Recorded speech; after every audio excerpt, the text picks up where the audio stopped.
Oi, gente! Glória a Deus! Sejam muito bem-vindos à nossa live Refrigério, um tempo de renovo de Deus para a nossa vida, para o nosso coração, para o seu coração. Estou aqui ajeitando também aqui para a gente poder entrar com o Instagram, conforme nós compartilhamos aí no convite que nós fizemos para vocês pelo WhatsApp. Deixa eu achar aqui para podermos entrar e aí a gente poder também fazer a transmissão pelo Instagram. Só um minutinho.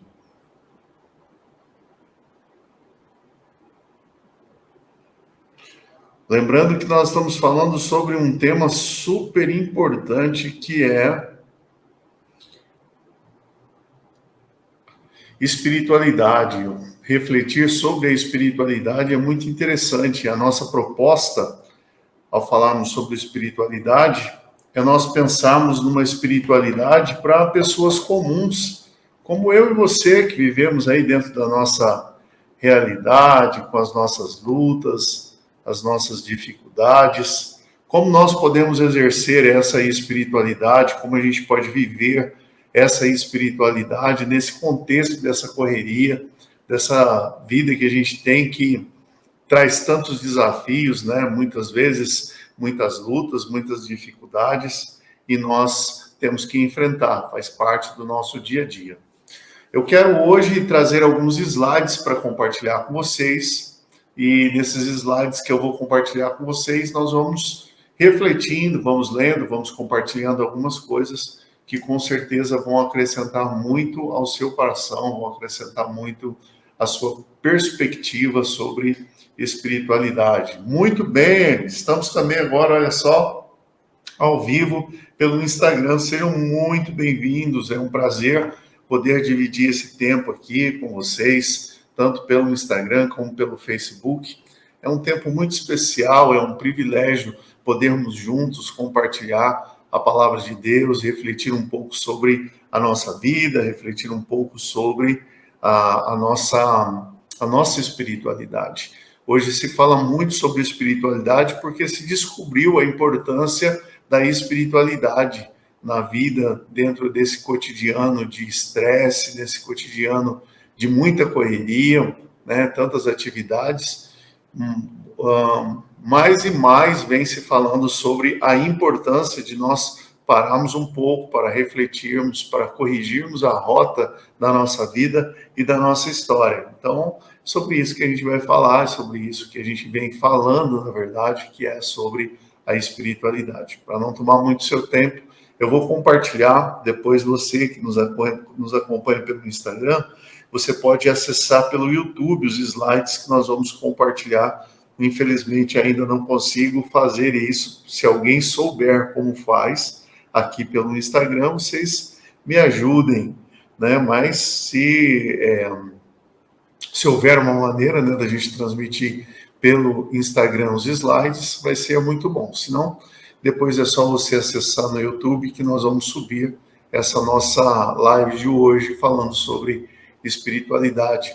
Lembrando que nós estamos falando sobre esse tema, espiritualidade no contexto cristão, obviamente, evangélico, obviamente, e nós estamos também divulgando um material que você pode acessar pelo Kindle, pela Amazon, né? Principalmente se você tem o Kindle aí, ou se você já baixou nos seus aplicativos aí, se você já baixou no seu celular, ou mesmo no seu computador, o aplicativo da Amazon, que é um aplicativo de leitura chamado Kindle, e você pode então acessar vários livros, inclusive o livro que eu vou compartilhar com você. Então, para a gente não perder tempo, vamos à nossa aula de hoje, falando sobre espiritualidade, e nós vamos começar com uma definição de espiritualidade. Vamos lá?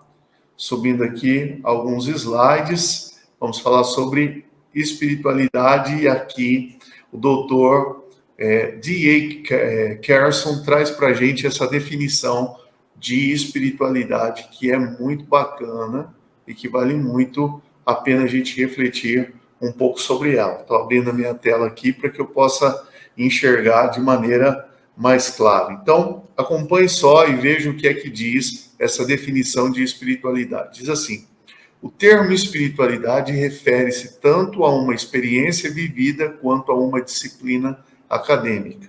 Lógico que ele está fazendo um estudo aprofundado, desenvolvendo um artigo chamado Quando a Espiritualidade é Espiritual. Você pode acessar isso pelo site da Monergismo, como está escrito aí.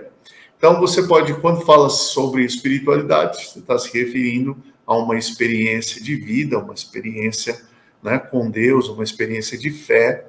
E você pode também se referir a uma disciplina acadêmica, inclusive, se você fizer um curso de teologia, por exemplo, você vai ter essa disciplina lá, junto com muitas outras disciplinas pertencentes a esse curso. Continuamos aqui, a leitura diz assim: para os cristãos significa uma vida inteira, entendida, sentida, imaginada e decidida no relacionamento com Deus em Cristo, capacitada pelo Espírito. Também indica o estudo interdisciplinar dessa experiência religiosa, incluindo a tentativa de promover seu desenvolvimento maduro. Trocando em miúdos, o que significa essa definição trazida pelo Dr. Carson?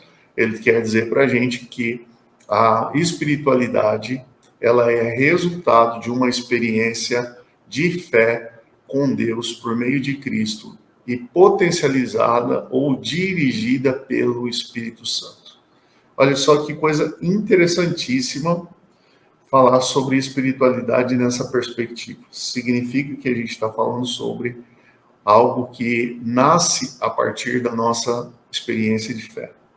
Algo que nasce a partir de um dado momento em que Deus, pela sua infinita graça, nos toca, transforma a nossa vida e recoordena ou redireciona a rota da nossa vida e da nossa história agora a partir da experiência que nós tivemos com Deus. Vou passar aqui, senão a gente não consegue chegar ao final de alguns slides que eu trouxe para a gente compartilhar.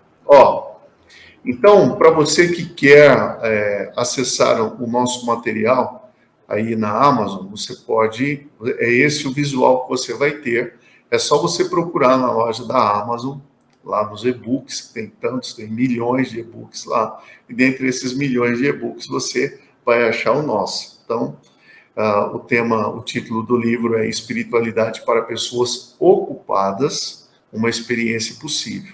Então, nesse livro a gente vai abordar muitas das coisas que a gente tem comentado nos nossos encontros aqui de terça-feira, falando sobre espiritualidade, tá? Muito bem, vamos lá. Então, a vida é muito corrida e os dias passam muito depressa. Então, as pessoas, baseadas nessa afirmação, que não é mentira, é uma realidade mesmo, quem tem aí que cuidar de casa, tem que sair para trabalhar, tem os seus filhos. Inclusive, essa semana tive uma surpresa, me ligaram da escola, dizendo que o meu filho mais novo sofreu um acidente, tropeçou num coleguinha brincando no pátio lá da escola e acabou batendo o rosto no chão, batendo a testa no chão e que estava sangrando, e aí eu precisava correr na escola para saber se tinha que dar ponto ou não. Coisas da vida, dessa vida corrida, desses dias apressados que a gente vivencia.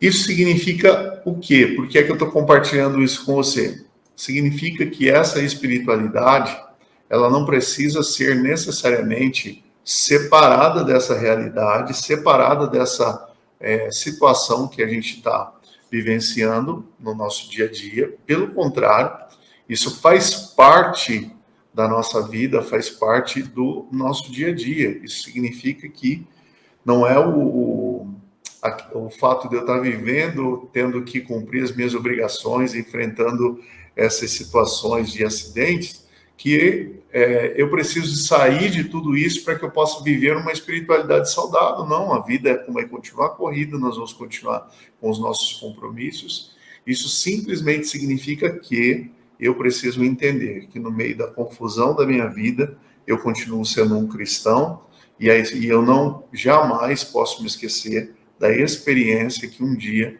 Cristo me deu a oportunidade de vivenciar, a experiência da fé, a experiência de um encontro com Deus.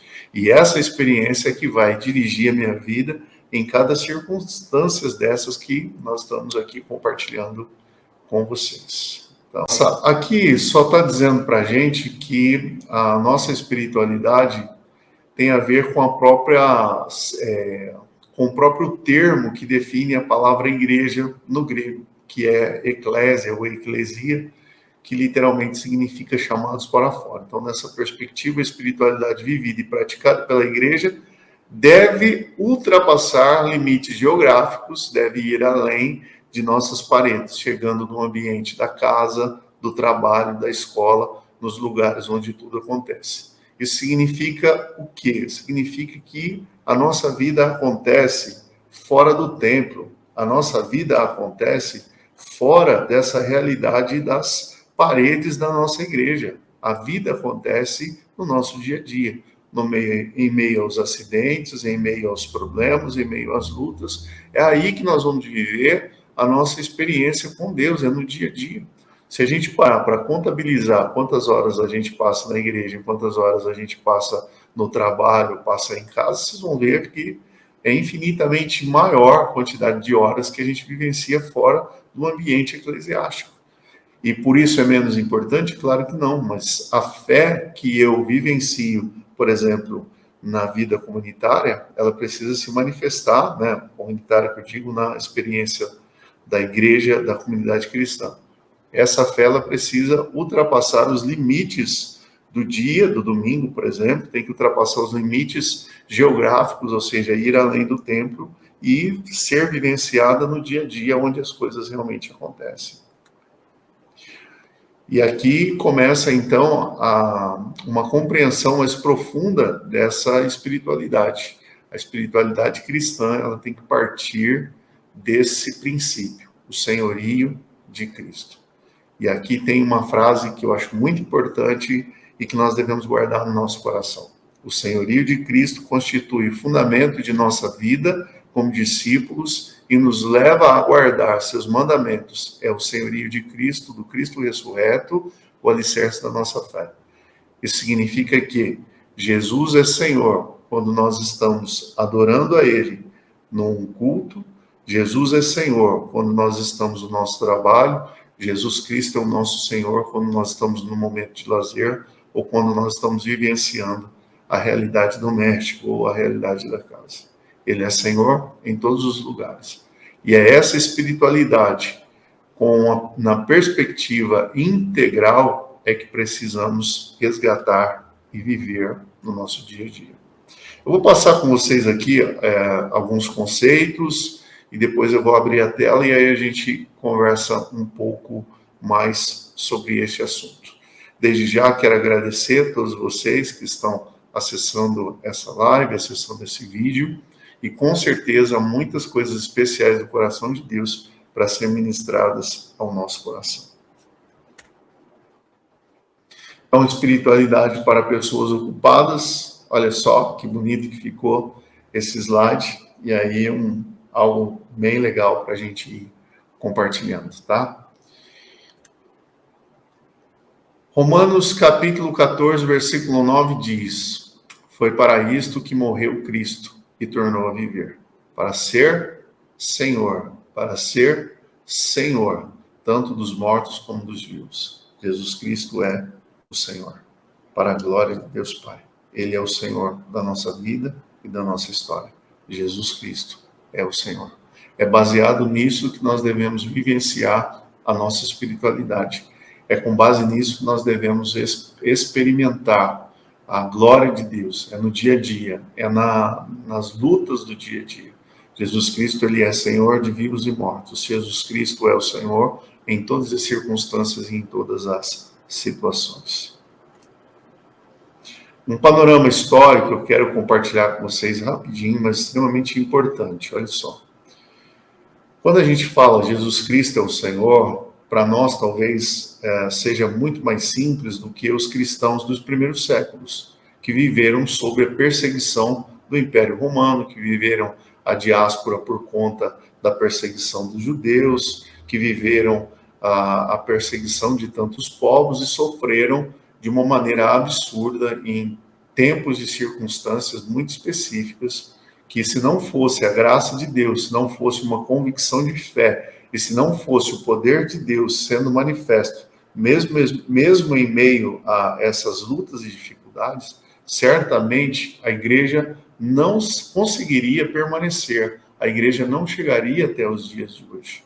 Porém, por causa da graça de Deus, por causa do poder de Deus e por causa da mão do Senhor, que governa a história e que dirige a nossa vida, que dirige a vida da igreja, a gente conseguiu chegar até aqui. Essas informações que eu estou passando para vocês, por exemplo, em 195 anos, 195 antes de Cristo, passa a se reconhecer a divinização de Roma.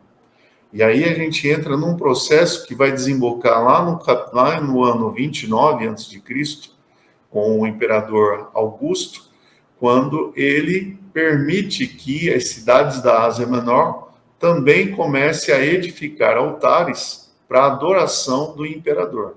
É claro que isso não era algo novo, isso começou lá no Egito Antigo, na figura do faraó como sendo um deus ou um semideus, passa pela Grécia, na mesma perspectiva, onde havia os semideuses, que tinham poderes sobrenaturais e que andavam no meio das pessoas e que era também adorado pelas pessoas.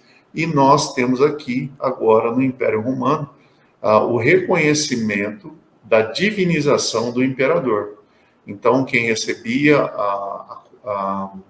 o cetro do império se tornava um César, se tornava um deus, ou para alguns um semideus, mas uma divindade que reinava sobre o povo, que dominava sobre o povo, porque nas mãos do imperador havia o poder da vida e da morte. O imperador deixava viver, ou o imperador mandava executar. E a ordem do imperador é que determinava se uma pessoa iria viver ou não.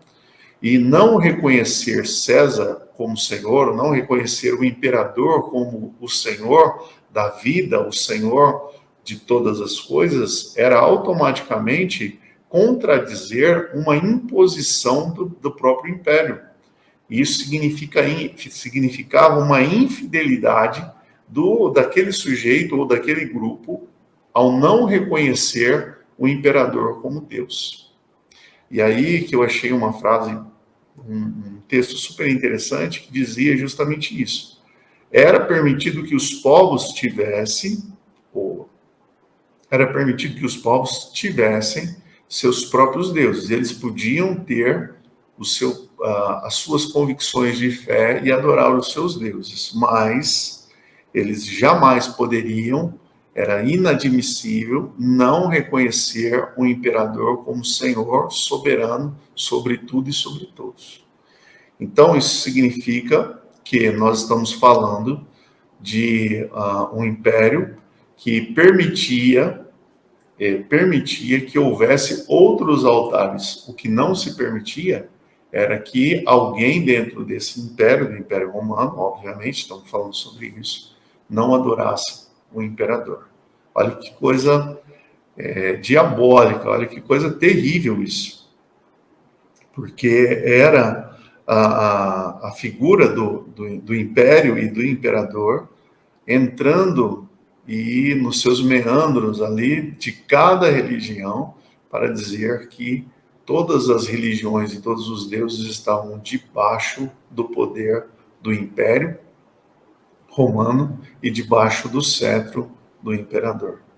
Você podia fazer o que você quisesse, você podia viver a sua realidade religiosa, mas você tinha que obrigatoriamente reconhecer que sobre a sua religião, que sobre a sua vida, que sobre a sua família, estava um poder maior, que era o poder do império e o cetro do imperador.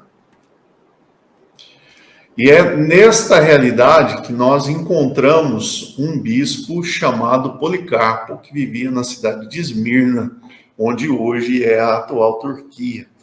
É na cidade de Esmirna que nós temos a construção do primeiro altar e o primeiro lugar de culto ao imperador. Então, uma cidade que recebeu muitas benesses do império, uma cidade que foi muito privilegiada, no sentido de ser cuidada pelo império e pelo imperador, porque é uma cidade que está prontamente a se dobrar e reconhecer o senhorio de César. Por que eu estou trazendo para nós hoje aqui, para nossa reflexão, essas informações? Eu estou trazendo essas informações porque nós precisamos entender que no meio de tudo isso que eu estou dizendo para vocês, é que vivia um grupo chamado cristãos. Esses cristãos estavam sofrendo estavam sofrendo encarceramento, eles estavam sendo presos, eles estavam sendo mortos, eles estavam tendo todo tipo de perseguição, eles eram humilhados, eles eram rechaçados, porque eles não reconheciam a figura de César ou a figura do imperador como Senhor, porque o Senhor deles era o Cristo, o Senhor dos vivos e o Senhor dos mortos, como nós lemos há pouco lá no capítulo 14 da carta aos Romanos, no versículo 29. Então, quando a gente lê um texto como esse, nós passamos a entender o grande dilema, nós passamos a entender a grande luta que foi a vivência do cristão nessa época, debaixo do domínio de Roma. E é nesse contexto que nós nos deparamos com um homem, bispo de Esmirna, chamado Policarpo. É interessante que Policarpo, quando ele foi preso, com 11 outras pessoas que eram anônimos, nós não sabemos quem eram, qual era o nome dessas pessoas. Mas Policarpo estava ali. Policarpo era uma figura de destaque entre os cristãos dentro da igreja ali da Ásia. Então era muito conhecido e tudo aquilo que Policarpo manifestasse no momento em que ele estava sendo executado por causa da sua fé, surtiria um efeito muito positivo ou negativo diante da igreja. Então, era uma briga de forças entre a fé desse homem, chamado Policarpo, e o poder do império, um poder devastador, ou seja, qualquer ordem dada pelo imperador naquele momento, haveria de ser imediatamente cumprida, e podendo, então, o Policarpo perder a sua vida naquele momento ali. Então, ele tem um sonho, 3 dias antes de ser conduzido até a arena, ele tem um sonho de que o travesseiro dele está pegando fogo, e isso foi para ele um sinal do que haveria de acontecer com ele quando ele fosse levado à presença do imperador no estádio. Imagine milhares de pessoas ali reunidas, assistindo aquela barbárie, assistindo a execução de pessoas completamente indefesas, e essas pessoas eram lançadas às feras, então os animais vinham e assassinavam, matavam as pessoas ali diante daquele monte de gente que aplaudia quando isso acontecia.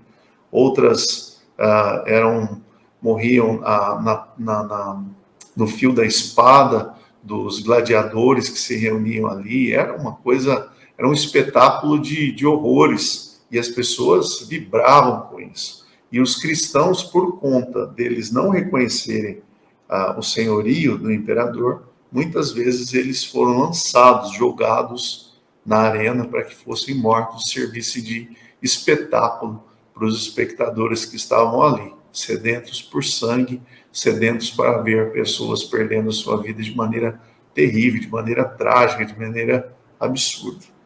E o Policarpo está ali, ele é apresentado ao imperador, ele é chamado de ateu, que era uma expressão usada para os cristãos, pelo fato deles não reconhecerem o senhorio de César, o senhorio do imperador, e eles tinham que confessar o senhorio de César e tinham que negar o senhorio de Cristo. E aí é que vem a frase famosa do Policarpo, que diz, quando ele foi inquirido, né, diante de perder a possibilidade de perder a vida, de ser morto ali diante daquelas pessoas por uma ordem do imperador, ele vai dizer essa frase que é muito repetida nos nossos púlpitos quando se conta a história de Policarpo. Há 86 anos que o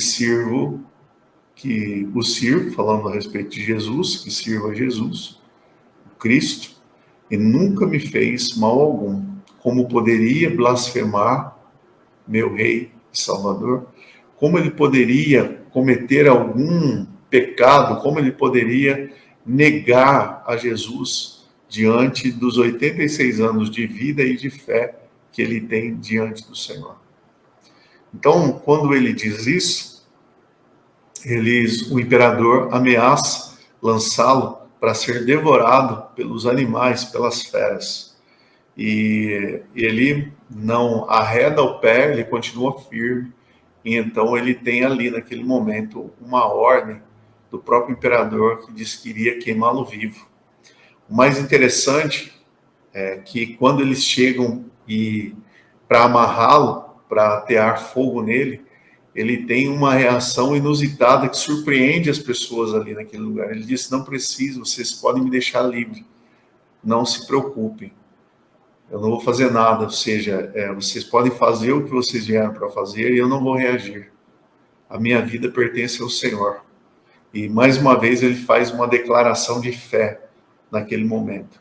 E realmente eles vão atear fogo nele, só que o fogo não pega. Essa é uma parte muito interessante da história, que o fogo não pega nele. E eles vêm, então eles colocam uma porção de substância, de óleo, enfim, algumas coisas ali, para que ele possa cumprir, né, o seu propósito de atear fogo no Policarpo. E quando eles estão ali e Policarpo não morre, eles então pegam um tipo de punhal e ferem a Policarpo para que ele morresse, e aquele sangue que esvai do corpo já tão envelhecido, esse fogo vai e caindo, apaga as chamas ao seu redor. O povo vibra pela morte de Policarpo e a igreja se fortalece pela declaração de fé desse homem de 86 anos, que ali foi capaz de enfrentar a dor, foi capaz de enfrentar a humilhação, porque foi capaz de permanecer firme na sua fé, permanecer firme no seu relacionamento de intimidade com o seu Senhor. E não nega o senhorio de Cristo, pelo contrário, permanece firme e forte para que pudesse, através do seu testemunho, fortalecer uma igreja que ouve o testemunho de muitos incrédulos dizendo o que aconteceu com Policarpo e que ele morreu, mas não negou a Jesus. Por que eu estou contando para você? Por que eu estou compartilhando com você a história de Policarpo? Porque Policarpo era um cristão, tinha o seu ofício como bispo da igreja de Esmirna, mas era um cristão que vivia a sua fé, e por causa da sua fé foi condenado, por causa da sua fé sofreu na arena, onde teve ali a sua humilhação, onde ele sofreu a exposição a todo tipo de humilhação, mas em momento algum ele nega Jesus. Para encerrar essa live, eu quero compartilhar com você essa palavra. Estamos sendo provados de maneiras diferentes, estamos sendo provados de maneiras específicas, estamos sendo provados nesse mundo onde nós vivemos a nossa vida, onde nós trabalhamos, onde nós somos tentados por causa das dificuldades que nós enfrentamos, temos as nossas dificuldades dentro da nossa própria casa, temos os desarranjos que muitas vezes temos que enfrentar, mas o desafio que fica para nós é mesmo em meio às lutas, às dores e às dificuldades, nós permanecermos firmes ao ponto de dizermos que a fidelidade de Deus a nós nos marcou de uma maneira tão grande, de uma maneira tão profunda, que não importa a luta, não importa a dificuldade que nós venhamos a enfrentar, nós não arredaremos o pé de sermos fiéis ao Senhor, independentemente da circunstância. Há uma antiga canção que diz: não olhe a circunstância, olhe o seu amor. Eu digo a você, não olhe a circunstância. Momentos bons vêm e vão. Momentos de dificuldades vêm e vão. Isso não pode mudar quem nós somos, isso não pode mudar a nossa fé, isso não pode mudar a decisão que nós fizemos de sermos discípulos de Cristo. Isto deve apenas servir como uma oportunidade, quer seja momentos bons ou ruins, perseguições ou tempo de benesses. Isso deve servir de inspiração para agradecermos a Deus, se assim o for, ou para clamarmos a Deus, se necessário for, mas nunca nos afastarmos dele, porque ele continua sendo a fonte de vida, ele continua sendo o único caminho, a única verdade, e a vida em abundância continua vindo dele para suprir as nossas necessidades e para fazer a nossa vida valer a pena.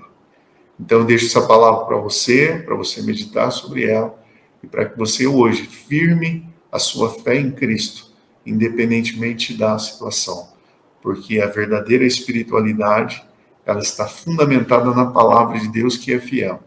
A verdadeira espiritualidade, ela tem a ver com uma fidelidade ao Senhor, independentemente das circunstâncias. Deus abençoe a sua vida, muito obrigado pela sua atenção, e que Deus te abençoe poderosamente, em nome de Jesus. Olha só, se você tem um pedido de oração, você pode entrar em contato conosco. Vou colocar aqui o nosso telefone aqui. Você pode mandar seu pedido de oração pelo nosso Instagram, pelo nosso WhatsApp, está aí, 43 3254 4988. É o telefone aqui da nossa igreja também. Você pode entrar em contato conosco. Estamos à sua disposição para orar por você e para pedir ao Senhor que te mantenha firme e forte na caminhada com Jesus, porque não há outro caminho. E ainda que o caminho seja estreito, pedregoso, ainda assim, esse é o caminho pelo qual nós devemos caminhar. Deus te abençoe em nome de Jesus. E agora vamos encerrar esse momento orando e clamando ao Senhor. Deus Todo-Poderoso, nós oramos em nome de Jesus. Obrigado pelas pessoas que estão acessando, as que já acessaram e as que vão acessar essa mensagem. Senhor, Tu és o Deus que fala conosco, que nos fortalece, que nos ajuda e que nos abençoa. Obrigado porque o Senhor segura a nossa mão de maneira forte e segura, Senhor. Obrigado porque o Senhor é o que nos sustenta. Obrigado porque em Ti nós podemos confiar. O Senhor muda a nossa vida, o Senhor muda a nossa história.